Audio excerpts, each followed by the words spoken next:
ఇప్పుడు మన దేశం వచ్చేసి సెక్యులర్ దేశం అంటారు కదా. సో ఈ సెక్యులర్ దేశంలో ఎవరైనా ఏ మతాన్నైనా ప్రచారం చేసుకోవచ్చు అని చెప్పేసి అంటారు కదా. సో మరి ఒక మతాన్ని ఒకరు ప్రచారం చేసుకుంటే ఈ గొడవలు ఎందుకు అవుతుంది? మీకు ప్రాబ్లం ఏంటంటే జనాలకి ప్రాపర్గా ఏ విషయాలు కూడా ప్రాపర్గా తెలుసుకోరు. ఉమ్, సెక్యులర్ అనే పదము రాజ్యాంగం మొదటి నుంచి లేదు. ఓకే. 1950 మన 1950 నుంచి ఉమ్, జనవరి 26 నుంచి మనకు సెక్యులర్ అనే పదం లేదు. ఓకే. 1975-76 ఆ సంవత్సరంలో ఇందిరాగాంధీ ఎమర్జెన్సీ విధించి సెక్యులర్ అనే పదాన్ని చేర్చడం జరిగింది. ఓకే. అర్థమవుతుందా? సో సెక్యులర్ అనే పదం అప్పుడు వచ్చింది, ఉమ్, అంతకుముందు సెక్యులర్ అనే పదం లేదు. అసలు సెక్యులర్ అంటే అర్థం ఏంటి అంటే ప్రభుత్వాలు, అది సెంట్రల్ కావచ్చు, స్టేట్ కావచ్చు, ఓకే. ఈ దేశాన్ని పరిపాలించే ప్రభుత్వాలు సెక్యులర్ గా ఉండాలి అంటున్నది రాజ్యాంగం, ఓకే. మనుషులు కాదు. ఓకే. పరిపాలించే ప్రభుత్వాలు సెక్యులర్ గా ఉండాలి అంటే ఆ ప్రభుత్వాలు ఒక క్రిస్టియన్ మతానికి కానీ, ఒక హిందూ మతానికి కానీ, ఒక ముస్లిం మతానికి కానీ, ఒక మతానికి సపోర్ట్ చేయకుండా ఉమ్, అన్ని మతాలను ఈక్వల్ గా చూడాలి అని చెప్తుంది. అవును. నాకు రాజ్యాంగం కాన్సెప్ట్, మన రాజ్యాంగంలో ఉన్న అంటే ఏం చెప్పింది సెక్యులరిజం అనే పదానికి అర్థం అనేది తెలియదు.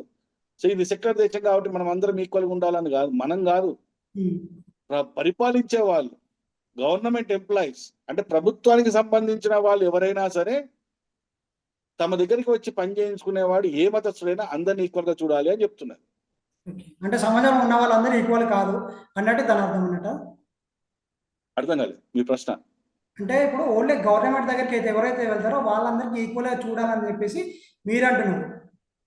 కానీ అంటే అవును. సమాజంలో ఉన్న వాళ్ళందరూ ఈక్వల్ కాదని చెప్పేసి మీరే ఇప్పుడు చెప్పారు కదా, ఇది అర్థం అంటే అనేది. ఇప్పుడు ఎంప్లాయీస్ లో ముస్లిమ్స్ ఉంటారు, అవును. క్రిస్టియన్స్ ఉంటారు, అవును. హిందువులు ఉంటారు. అవును. ఒక హిందూ ఎంప్లాయ్ ఉన్నప్పుడు ఒక హిందువు వచ్చిన వాడు హిందూ అని చెప్పేసి మనకి సపోర్ట్ స్పెషల్ గా ఇవ్వద్దు. ఓకే. ఒక ముస్లిం ఎంప్లాయ్ ఉంటే హిందూ వచ్చినప్పుడు కేర్లెస్ గా చేసేసి ఆయనకు పని చేయకుండా ఒక ముస్లిం వచ్చినప్పుడు స్పెషల్ గా పని చేయొద్దు. ఓకే. ఎంప్లాయీస్ అదనమాట ప్రభుత్వాలు. ఇప్పుడు ఇప్పుడు జనరల్ గా ఏమంటారంటే అందరూ బీజేపీ ప్రభుత్వము ఏది హిందూ ప్రభుత్వం హిందువుల కోసం చేస్తుంది అని, బీజేపీ మన కాంగ్రెస్ ఏమో ముస్లిమ్స్ కోసము అని చెప్తారు. అర్థమవుతుందా? ముస్లిం క్రిస్టియన్స్ కోసం అని చెప్పేసి. ఓకే. ఫర్ ఎగ్జాంపుల్ ఎంఐఎం ఉంది, ఎంఐఎం కంప్లీట్లీ అది ముస్లిం పార్టీ. అది అవును. ఆ పార్టీలోనే ముస్లిం అని ఉంటుంది. అవును. ముస్లిమ్స్ కోసం మాత్రమే పాడు. ఎంఐఎం హిందువుల కోసం అయితే చేయదు కదా పని, అవును. క్రిస్టియన్ల కోసం అయితే వాళ్ళు పని చేయరు కదా. వాళ్ళు కంప్లీట్ గా ముస్లిమ్స్ అంటే రాజ్యాంగం అదే చెప్తుంది అనమాట. ఎవరైనా ప్రభుత్వాలు కానీ, పార్టీలు కానీ, ఎంప్లాయీస్ కానీ, ప్రభుత్వానికి సంబంధించిన ఎవరైనా సరే కానీ వాళ్ళు సెక్యులర్గా ఉండాలి, ఓకే. ఈ దేశంలో ఉన్న అన్ని మతాలను ఈక్వల్ గా చూడాలి అని చెప్తారు అనమాట. ఇంకొక విషయము, ఇప్పుడు మనం స్కూల్లో భారతదేశం నా మాతృభూమి, భారతీయులందరూ నా సహోదరులు అని చెప్పేసి మనం చదువుకున్నాం కదా. సో దీన్ని మీరు మర్చిపోయారా, వాళ్ళు మర్చిపోయారా, లేకపోతే మర్చిపోయేలా చేస్తున్నారా అంటే ఏమంటారు? హిందువులు ఎప్పటికీ మర్చిపోలేదండి. హిందువులు ఎప్పటికి కూడా భారతదేశంలో ఉన్న భారతీయులందరూ నా సహోదరులు అనుకుంటున్నాడు. ఉమ్, ఆ హిందూ అందుకే అనుకుని ఏమంటున్నాడు, క్రిస్మస్ పండుగ వస్తే వాళ్ళు కేక్ ఇస్తే కేక్ తింటున్నాడు, ఉమ్, వాళ్ళ చర్చికి పిలిస్తే చర్చికి పోతున్నాడు, మసీదుకి పిలిస్తే మసీదు పోతున్నాడు. ఓకే. వాళ్ళ ఏది మన రంజాన్ పండుగ వచ్చినప్పుడు వాళ్ళు ఏది ఇచ్చిన వాళ్ళు ఏమి ఇచ్చినా తింటారు వాళ్ళు. ఓకే. కానీ ఇక్కడ ప్రాబ్లం ఏమైతుందంటే జాతీయ జెండాను కూడా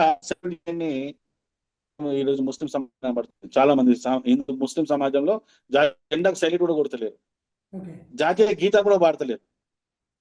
క్రైస్తవులు కూడా అంతే. ఉమ్, అర్థమవుతుందా?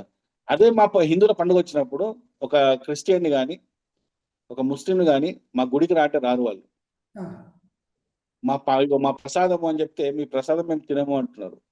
ఇప్పుడు చెప్పండి, ఈ దేశంలో భారతీయులందరూ నా సహోదరులు ఏ మతం? ఓకే. సరే, నేను ఒక క్వశ్చన్ అడగవచ్చండి? కేవలం హిందువులు మాత్రమే, ఓకే. కేవలం హిందూ మాత్రమే భారతం కావాలంటున్నాడు. అంటే ఓకే. ఈ భూమి, ఈ నేలను తల్లిగా భావిస్తాం మేము. ఓకే. అది ఒక క్రైస్తవుని భారత్ మాతకు జయనమని చెప్పండి. భారత్ మాతకు నేను ఎందుకంట, నేను ఏసు జిందాబాద్ అంటాడు, ఏసుకు జయ అంటాడు. మేము కూడా రాముడికి జయ అంటాం రా భయ్. కానీ దేవుడు కంటే ముఖ్యము తల్లి. ఉమ్, మన మన ధర్మంలో ఏం చెప్తారంటే ఫస్ట్ తల్లిని చెప్తున్నాం మనం. ఓకే. తల్లికి మొదటి ప్రాధాన్యత ఇస్తాం ఆ! మనం. కానీ క్రైస్తవ మతంలో తల్లికి ప్రాధాన్యత ఇస్తారా? మొన్న ఒక పాస్టర్ ఏమన్నాడు? తల్లిని మించిన దైవం అని ఒక పాట వస్తే, ఆ పాటను విమర్శిస్తూ ఏం మాట్లాడుతున్నాడు? తల్లిని మించిన దైవం లేదా? తల్లి దైవం ఏందిరా పిచ్చోళ్ళారా అని చెప్తున్నాడు. హ్మ్. వాడు మనిషా పశువా వాడు? తల్లేరా ఎదవా దైవం. నువ్వు పుట్టినప్పుడు నీ దేవుడు తెలుసా నీకు? హ్మ్. నీకు దేవుడు తినిపించిండా? దేవుడు పాలు తాగిపించిండా? దేవుడు నీ ముడ్డు కడిగిండా? నువ్వు పాస్ చేస్తే కడిగింది ఎవడురా? తల్లేరా గాడిద. హ్మ్. అంటే చూడండి, వీళ్ళ భావజాలం మత మార్పిడి తర్వాత వీళ్ళ భావజాలం కన్న తల్లిని కూడా మొదటి ప్రాధాన్యత తల్లికి కాదు, వాళ్ళ దేవుడికి అని చెప్పేసి మాట్లాడుతున్న దరిద్రమైన భావజాలం. అంటే మనిషిని ఒక సైకోగా మారుస్తుంది ఈ క్రైస్తవ మతం. ఓకే. కానీ సనాతన ధర్మం తల్లికే ప్రాధాన్యత ఇవ్వమంటాం, గురువుకు ప్రాధాన్యత ఇవ్వమంటాం. నెక్స్ట్ ఒకటి నేను ఒకటి ఆ అడుగుతున్నా. తర్వాత దేవుడికి ఏమని చెప్తాం. ఆ తర్వాత దేవుడికి, మూడో స్థానం దేవుడికి. ఓకే. ఇలాంటి మాటలు వాళ్ళు మాడతారా? అందుకే వాళ్ళు సైకోలు అంటాం మేము, గొర్రెలు అంటాం మేము. మేము కాదు గొర్రెలు అని చెప్పేది. బైబిల్లోనే యేసే చెప్తున్నాడు, ఐఎమ్ ద షెపర్డ్ అంటున్నాడు. ఓకే. నేను గొర్రెల కాపరిని అంటుండ ఆయన. హ్మ్. అంటే మీ అందరు గొర్రెలు, మిమ్మల్ని కాపరిని నేను రక్షించేవాడిని, నేను మిమ్మల్ని కాపు కాచేవాడిని నేను అని ఆ! ఏసీ చెప్తున్నాడు. ఆ! మీ ఏసీ చెప్తున్నాడు మిమ్మల్ని గొర్రెలా అని. అని తెలుసు వాళ్ళు ఎంత బ్రెయిన్లెస్ అనేది. అది మేము గుర్తు చేస్తున్నాం. పాపం వాళ్ళకేమో మనసును పడతలేదు. అంటే మామూలుగా ఒక ఇద్దరు ముగ్గురు పాస్టర్లను భారత్ మాతాకి జై అని చెప్పమంటే చెప్పారు. మీడియా ముందు చెప్పలేదు.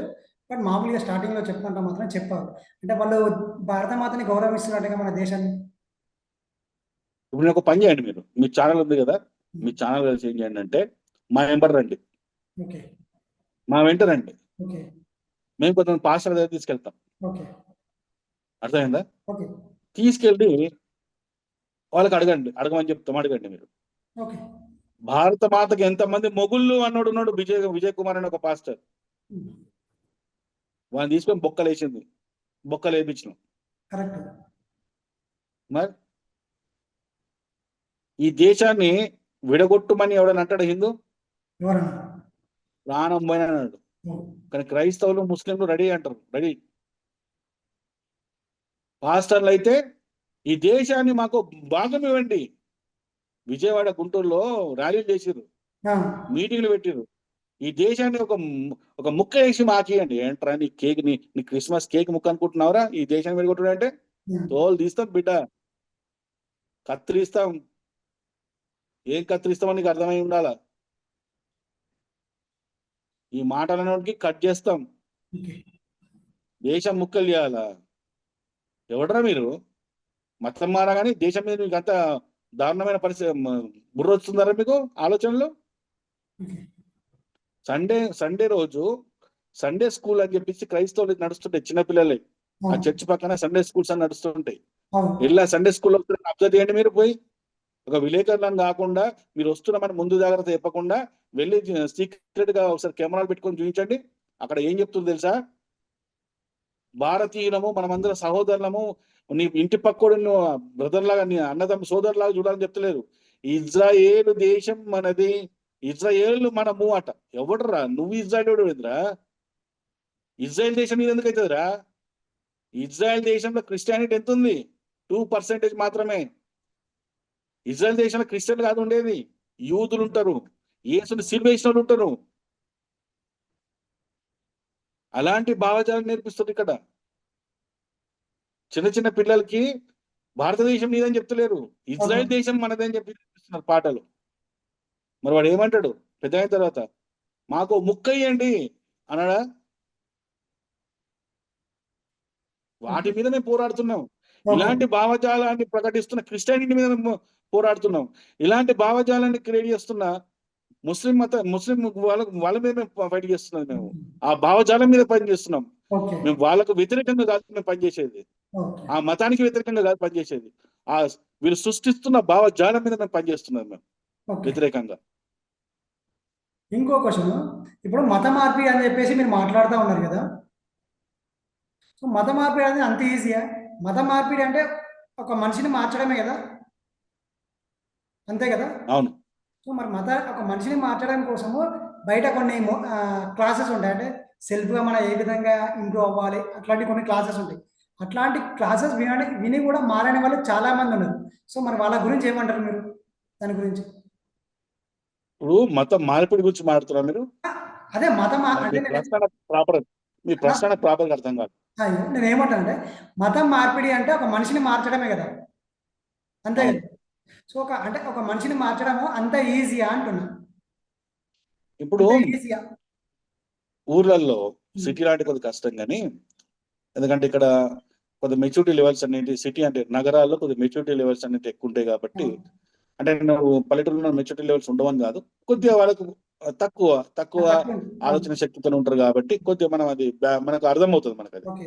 అమాయకత్వం. అంటే ఇక్కడ కొద్దిగా హుషారు ఉంటుంది, చాలు ఉంటాము, అవును. అక్కడ కొద్దిగా అమాయకత్వంతో ఉంటారు కాబట్టి కొద్దిగా నాలెడ్జ్ కూడా తక్కువ ఇన్సెక్యూర్ ఉంటది ఉంటారు. అంటే కాబట్టి వాళ్ళని ఏం చేస్తారు వీళ్ళేమనుకుంటారు, ఆ? వాళ్ళేమనుకుంటారు, వీళ్ళేమనుకుంటారు, అర్థం కాదు. వాళ్ళేమనుకుంటారు, ఎగ్జాక్ట్. అవతల సమాజం ఊర్లలో ఏమనుకుంటుంది ఏమవుతుందంటే అని చెప్పేసి అనుకుంటారు.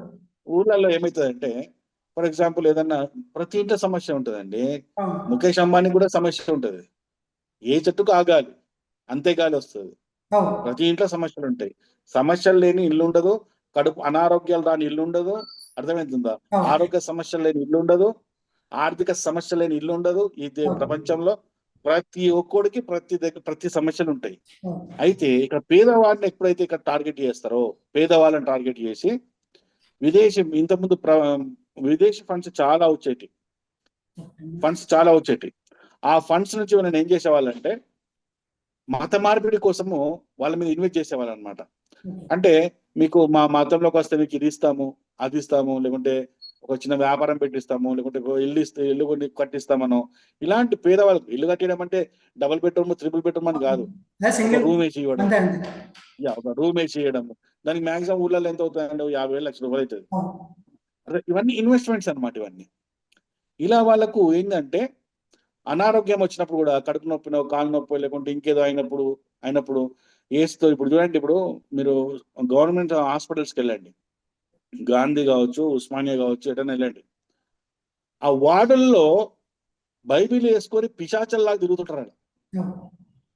పిశాచల్లాగా తిరుగుతుంటారు. మరి అక్కడ ఏ హిందువు కూడా కనబడాడు, అక్కడ భగవద్గీత పట్టుకొని తిరగాడు. అవును.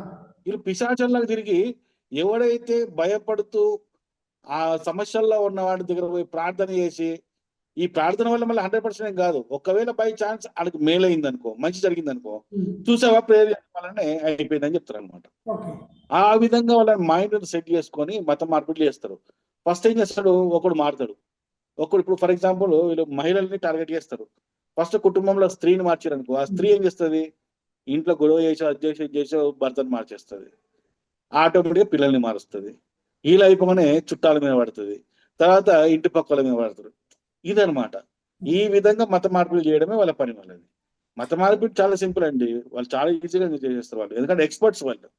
సార్ నా చిన్న క్వశ్చన్, ట్రైనింగ్స్ ఉంటాయి వాళ్ళకి, నా చిన్న స్పెషల్ క్వశ్చన్, ట్రైనింగ్స్ ఉంటాయి వాళ్ళకి. ఒక చిన్న క్వశ్చన్ ఏంటంటే ఇప్పుడు మీరు మత మార్పిడి వచ్చేసి పలానా ఊర్లలోకి వెళ్ళేసి మీకు ఇల్లు కట్టిస్తా, మన హెల్త్ పరంగా చూసుకుంటామని చెప్పేసి వాళ్ళకు ఒక ధీమా లాగా భరోసా లాగా ఇస్తున్నారు, దానివల్ల మతం మారుతున్నారు అని చెప్పేసి అంటున్నారు కదా. అవును. సో అది హిందువులందరూ వెళ్ళి అట్లాంటి వాళ్ళకి ఆదుకుంటే ఇట్లా మత మార్పిడి అనేది జరగదు కదా మరి. ఆ విధంగా కూడా ఒకసారి ఆలోచించండి.